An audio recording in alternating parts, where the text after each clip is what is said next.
Hola nuevamente a todos y todas, bienvenidos a otra cápsula sobre fisiología del sistema cardiovascular. Hoy nos vamos a centrar en el electrocardiograma, que no es otra cosa que el registro gráfico de la actividad eléctrica del corazón. Ahora, es súper importante que antes de abordar esta clase tengan muy claros los conceptos de electrofisiología cardíaca, todo aquello relacionado con los potenciales de acción del corazón, tanto de un miocito como de una célula especializada, y además la propagación a través del tejido especializado de conducción. Como una forma de orientar su estudio, les sugiero que comiencen revisando el manual práctico de Dubin, les dejo el nombre acá abajo. Es un texto súper sencillo, te va entregando los conceptos, los aspectos generales de la elaboración, de la construcción de un electrocardiograma y al mismo tiempo aplicando algunos ejemplos, entonces lo hace muy fácil de asimilar. Y luego, para complementar la información, obviamente, podemos recurrir a otros libros más complejos, como es el caso de el Tratado de Fisiología Médica de Guyton, que probablemente tenga uno de los capítulos más completos sobre electrocardiograma dentro del abanico de posibilidades que tenemos. Así es que los invito a ver la presentación. Bien, vamos entonces con la presentación. Recuerden que siempre está disponible este correo electrónico para consultas. Lo primero para entender el electrocardiograma es tener muy claros los conceptos de electrofisiología del corazón. ¿A qué me refiero con esto? Los potenciales de acción y cómo estos se pueden propagar a través del tejido de conducción del corazón. Eso es fundamental, eso lo pueden encontrar en la cápsula de electrofisiología. Y lo segundo es entender que lo que estamos observando es siempre lo mismo, es la actividad eléctrica del corazón que va en esta dirección, desde nodo sinusal hasta vértice del corazón, pasando por todas las otras estructuras que describimos en la clase de electrofisiología. Saquemos el tejido muscular, es lo que acabamos de hacer acá. Esto es el tejido especializado de conducción y nos muestra entonces que el potencial siempre parte acá y viene a terminar en el vértice y obviamente las fibras de Purkinje luego. Siempre en esa dirección. ¿Qué es lo que cambia entonces? El punto desde donde yo lo estoy observando. Por ejemplo, si uso un electrodo de referencia acá, ya vamos a explicar dónde están los electrodos, el potencial de acción que parte acá se está alejando de ese electrodo, por lo tanto me va a dar una curva determinada. Mientras que si uso un electrodo acá, ahora el potencial de acción que se inicia acá se está acercando a él, por lo tanto me va a dar otra forma.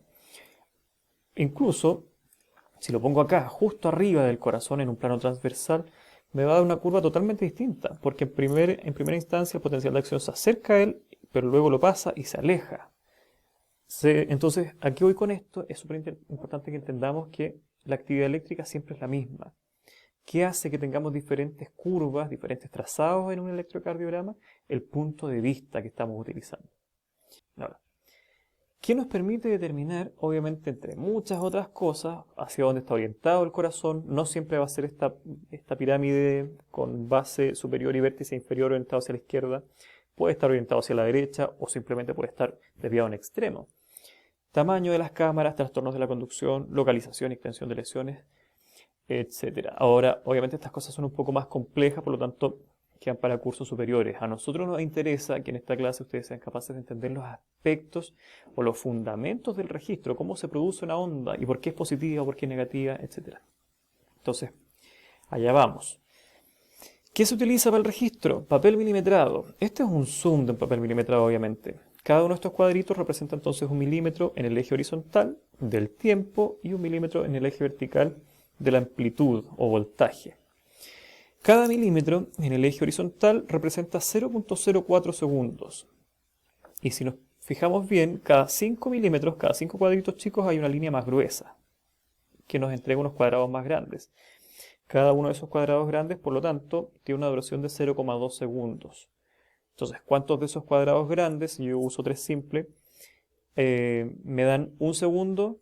Si yo sé que 1 es 0,2 segundos, por lo tanto 5 de esos cuadrados grandes van a ser 1 segundo.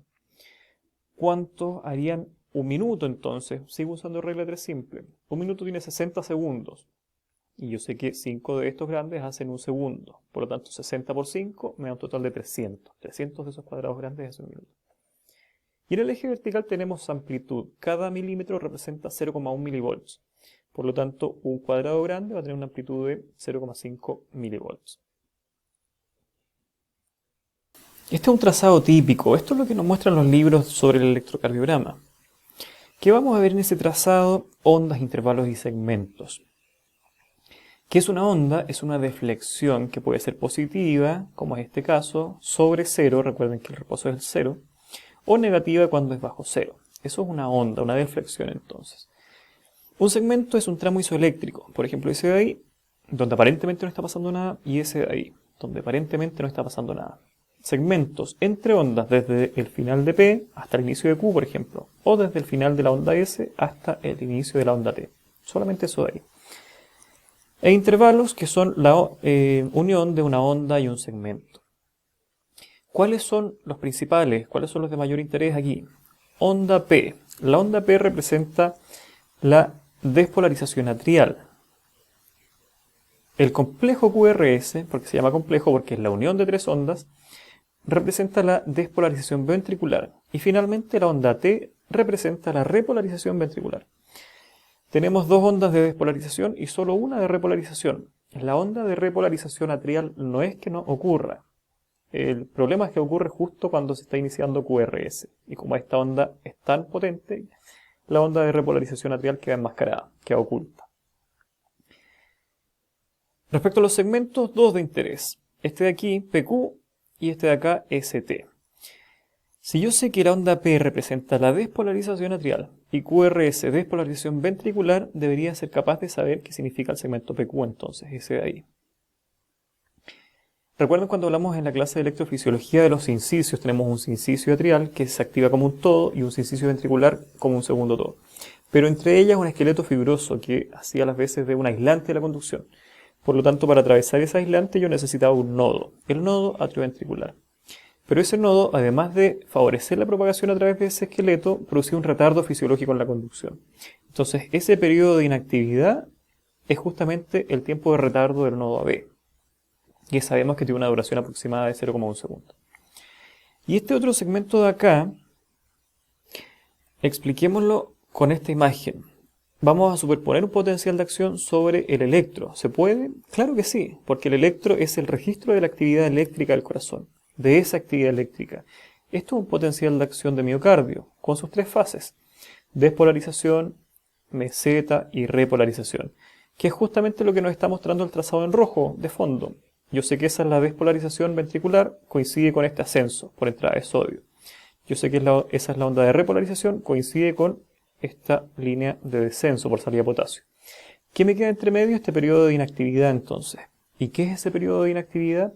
Justamente la fase de meseta. ¿Y por qué se grafica así?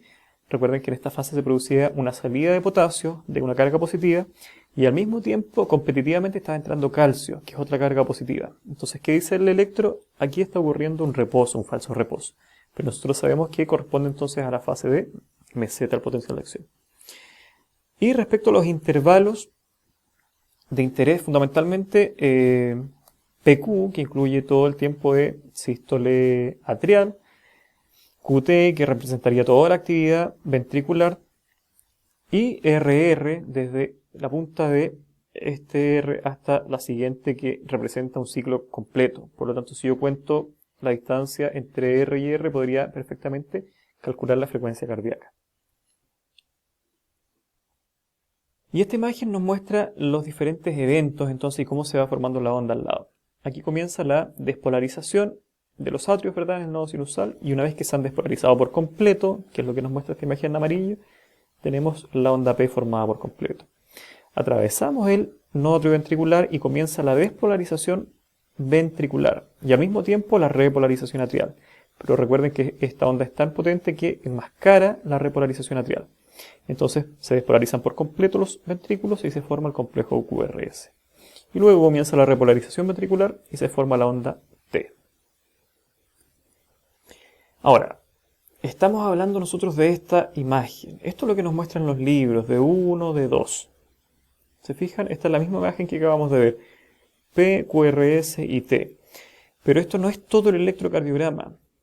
Ese es solo uno de 12 posibles trazados distintos. 12 derivadas, que eso es lo que vamos a pasar a explicar ahora. ¿Cómo se construyen esas 12 derivadas? Con diferentes electrodos puestos en el cuerpo. Esos electrodos nos permiten observar el corazón en dos planos.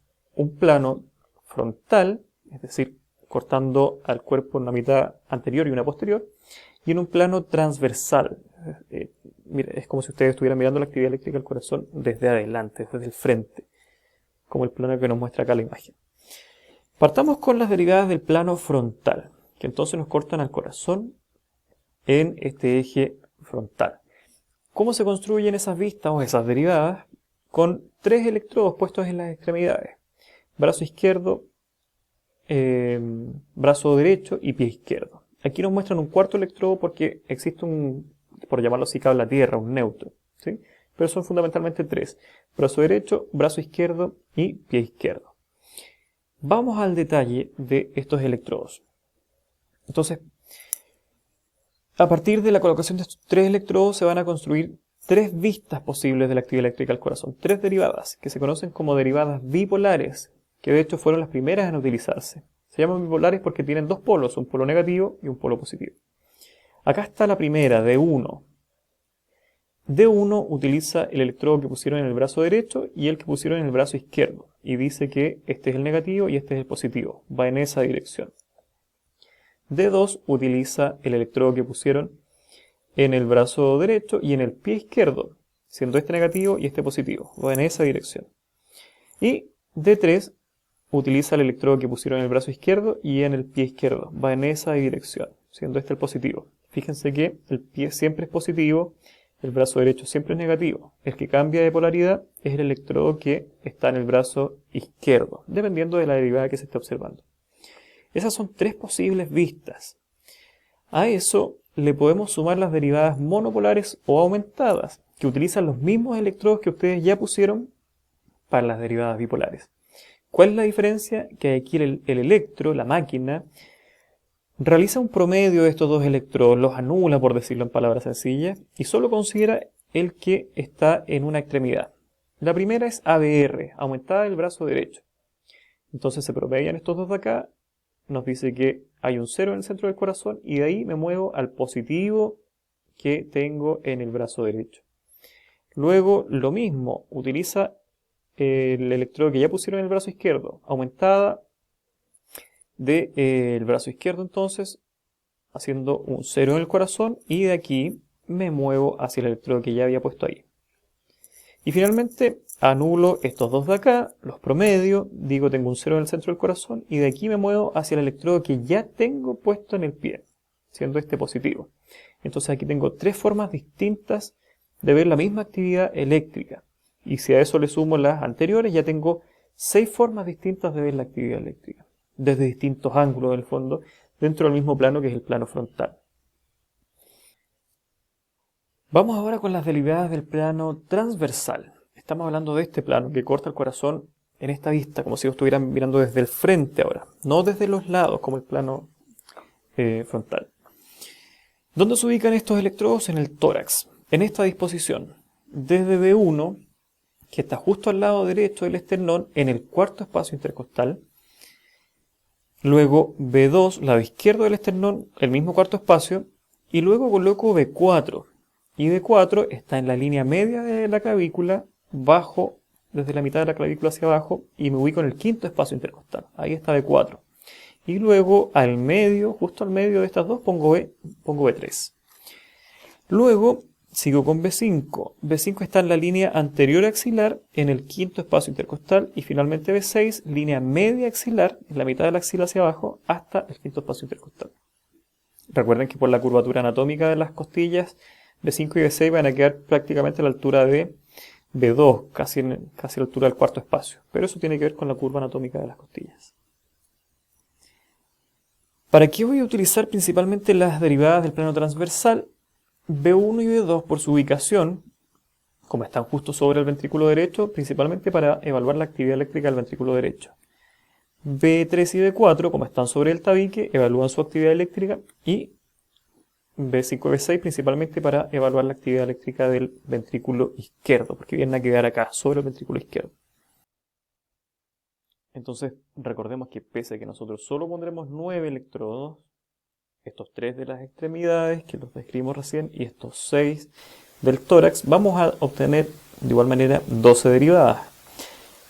Las 3 del plano, las bipolares del plano frontal, D1, D2, D3. las 3 aumentadas del plano frontal utilizando los mismos electrodos que ya estaban puestos, no se colocan nuevos. Y finalmente las 6 del plano transversal, que son estas del tórax, las precordiales.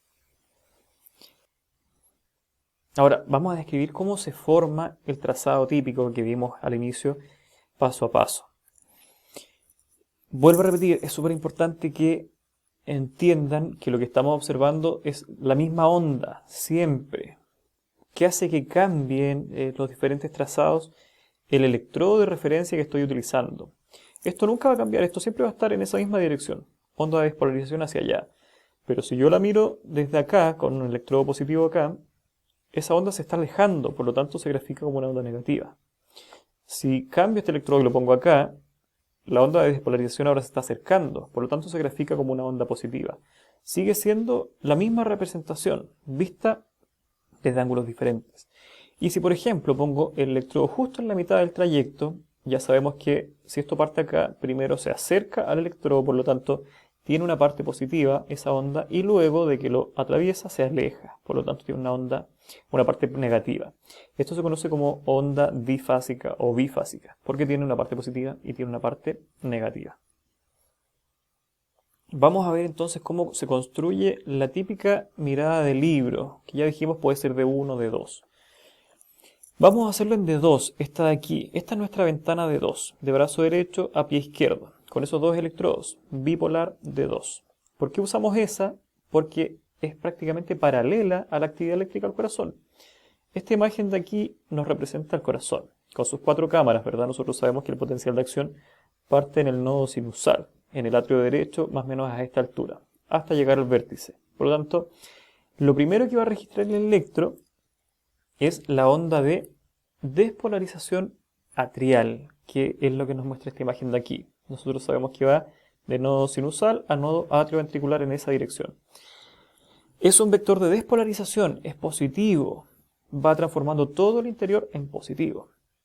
Por lo tanto, si ese vector de despolarización, si ese vector positivo apunta al electrodo positivo, recuerden que estamos usando esta ventana de acá, el electro lo registra como una onda positiva. Luego viene el tiempo de retardo del nodo atrioventricular, atravesando el esqueleto fibroso, y eso se registra como este falso reposo de acá. Luego ocurre una cosa interesante. Pasamos al tabique, y aquí tenemos 2 ramas de las de Higgs. La rama izquierda de las de Higgs suele ser de mayor diámetro que la derecha. Por lo tanto, si es de mayor diámetro, también conduce con mayor velocidad. Como el potencial de acción baja más rápido por este lado, tiende a despolarizar el tabique en esa dirección. ¿Sí? Sigue siendo una onda de despolarización, pero en este caso apunta hacia el electrodo negativo. Por eso se representa como esa Q negativa. Luego llegamos al vértice, a la gruesa capa muscular del corazón, y aquí la despolarización, sigue siendo despolarización, insisto, ocurre de endocardio a pericardio, de adentro hacia afuera en esa dirección. Va en la misma dirección que esta vista que estoy usando acá, apunta hacia el positivo, por lo tanto se grafica como esa Q positiva que vemos acá. Y luego se propaga el potencial de acción por las fibras de Purkinje, ascendiendo en esa dirección. Sigue siendo onda de despolarización, pero ¿por qué se grafica negativa? Porque apunta hacia el electrodo negativo. Vuelvo a repetir, sigue siendo un vector de despolarización. Es negativo porque apunta, en este caso, justo al electrodo negativo. Y finalmente viene la onda T, que es onda de repolarización, por lo tanto es un vector con una cabeza negativa viajando. Va transformando todo en negativo al interior de la célula. Pero curiosamente, en este caso, la repolarización ocurre de peri a endo, de afuera hacia adentro. Y tenemos un vector entonces de repolarización apuntando justo en este caso al electrodo negativo que habíamos puesto en el brazo derecho. Por eso es que esta onda de repolarización es positiva también. De lo contrario, hubiese quedado negativa. Esa es la forma en cómo se construye este trazado típico. Y si usamos las derivadas del plano transversal, que son las 6 del tórax, las precordiales, ¿verdad? Podemos encontrar también grandes diferencias en la formación del QRS, que es la despolarización ventricular, es decir, de aquí hacia abajo. Porque, por ejemplo, si usamos B1 o B2, vamos a encontrar una forma como la que vemos acá. Recuerden que lo que observamos primero es despolarización del tabique de izquierda a derecha y luego del músculo ventricular de endo a peri en esa dirección. Si usamos estas dos de acá, entonces primero tengo una despolarización acercándose a ellos, por lo tanto se registra como esa fase positiva. Y luego, si sigo la dirección de los ventrículos hacia allá, se aleja de estos dos electrodos que tengo de referencia acá, por lo tanto se grafica como negativa. Si observo, vuelvo a insistir, la misma actividad eléctrica, pero usando ahora otra ventana, como puede ser B5, B6, cambia radicalmente. Primero, despolarización del tabique, se está alejando de esos dos electrodos que tengo ahí de referencia, por lo tanto se grafica como negativa. Pero luego se acerca, que sería esta flecha verde, se acerca a estos dos de acá, por lo tanto se grafica como positiva. Eso, chicos, entonces nos demuestra que podemos tener 12 trazados totalmente distintos, con ondas positivas en uno, ondas negativas en otro, y no significa que sea distinta actividad eléctrica. Vuelvo a repetir, es la misma actividad eléctrica, solo que la estamos viendo desde distintos ángulos. Por eso también es que tenemos tantos QRS distintos. Estos son los cambios típicos de la morfología del QRS desde B1 hasta B6. Sigue siendo lo mismo, sigue siendo despolarización ventricular, solo cambia la referencia desde donde lo estoy mirando. Bueno, y con eso vamos por finalizar esta cápsula. Recuerden que hemos visto los aspectos básicos, fundamentales para entender la formación de un electrocardiograma, de un trazado, por qué se forman las ondas, por qué son positivas, por qué son negativas y qué significa cada una. Son aspectos básicos, insisto, las patologías, la interpretación, lo verán obviamente en cursos superiores. Pero es fundamental que al menos logremos comprender estos conceptos para poder llegar a esos cursos. Vuelvo a reiterar, utilicen el manual práctico de Odubin, que es un libro muy sencillo de leer, les va a clarificar un montón la información y por supuesto siempre está disponible mi correo si tienen alguna consulta. Los dejo, que estén muy bien. Chao, chao.